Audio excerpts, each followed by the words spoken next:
Espresso is an Italian invention. It was invented in the early 1930s. There are certain men attributed with the invention, but actually it was, like most things, developed by a whole number of people.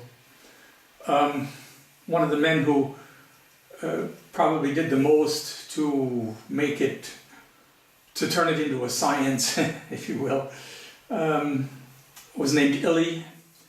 The Illy Coffee Company still exists, and he, what he did was decide which parameters really were important. And as I've mentioned, the ones we have so far are the amount of coffee. He said 7 grams per cup, 7 grams of ground coffee per cup. The water temperature, I don't know what he said, but I think he's also said between 92 and 96 degrees, I believe. And the pressure should be higher than 8 or 9 bars, the maximum pressure available.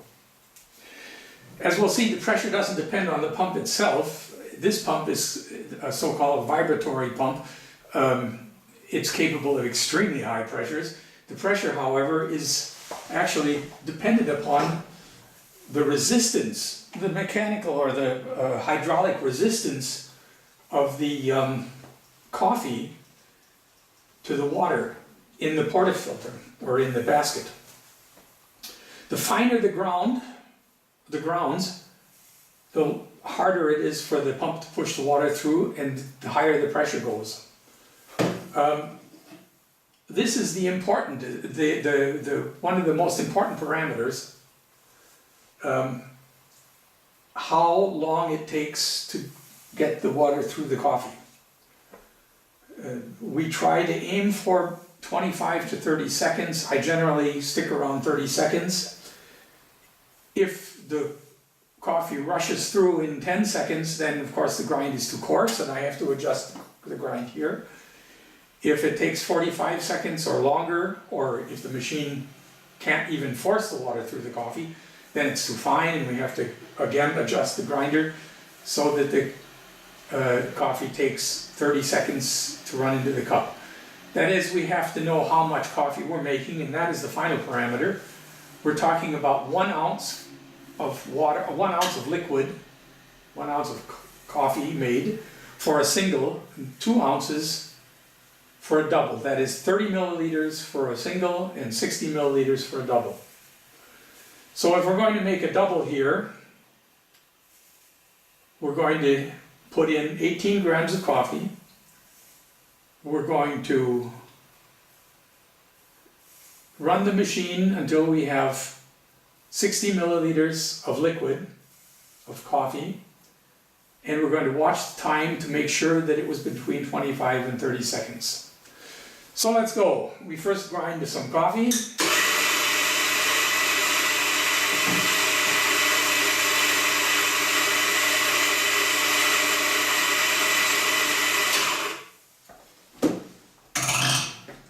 We fill the filter, the portafilter or the basket.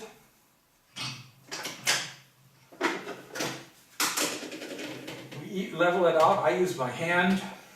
I have clean hands. I washed them before I begin. I tamp lightly. I tap on the sides to knock the edges down, and then I press. I do not press 30 pounds pressure as has been religiously followed by many, particularly from the Seattle school. I press lightly, relatively lightly. Coffee goes in. The cups we put down here. I'll make one for you and one for me. These are espresso cups. They comfortably hold about, I don't know, 50 milliliters or so. You don't use them, you don't ever fill them. If you're going to make a double in 1 cup, you use a larger cup. I use then a cup like this, a cappuccino cup. but for a single espresso, this is the right cup. And I'm going to use 2 of them so that we have 30 milliliters or 1 ounce in each of them. I'm going to start a clock here so we can watch how long it takes.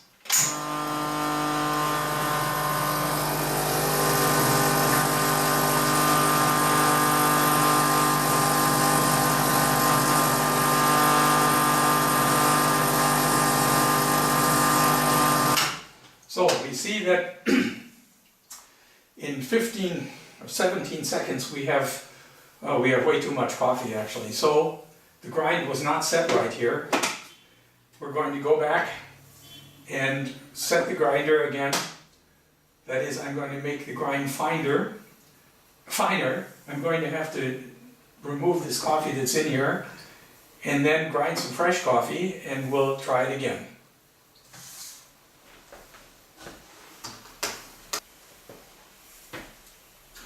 Alright, I've adjusted the grind. I cleaned out the portafilter, I cleaned out the cups, and I put fresh coffee in. I've tamped just as I did before, and we'll see how long it takes now.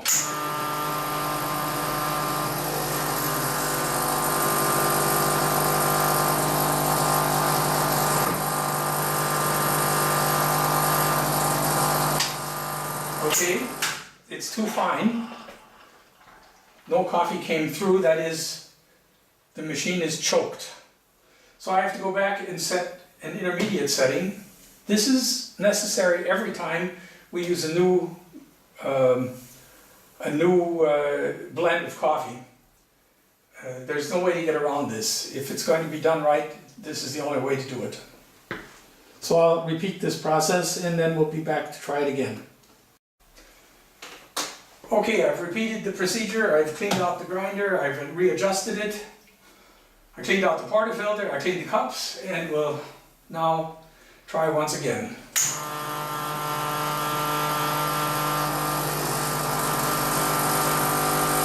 This is exactly what we're looking for. I hope you can see that. In fact, I'll try to zoom in a little bit on that. I don't know if you can see that or not.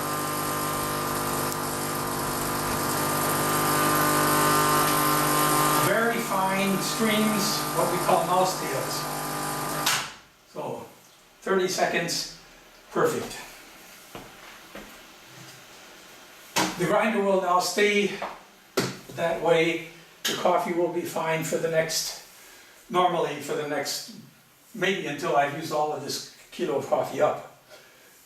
If the weather changes very drastically, which it could, then it may be necessary to readjust this, maybe to tweak it just a little bit. Normally, however, this adjustment will last. I'm going to give you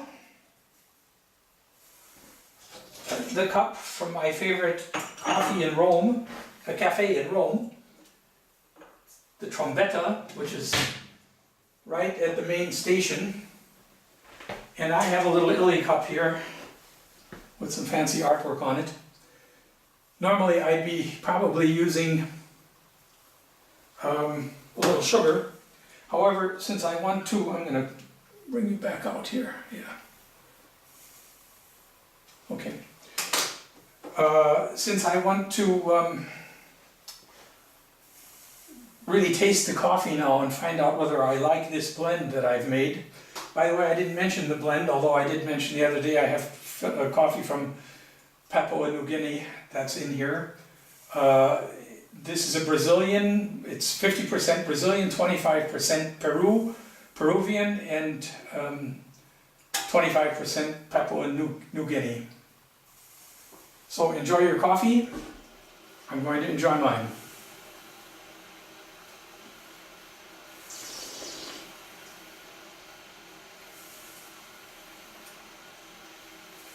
Very good.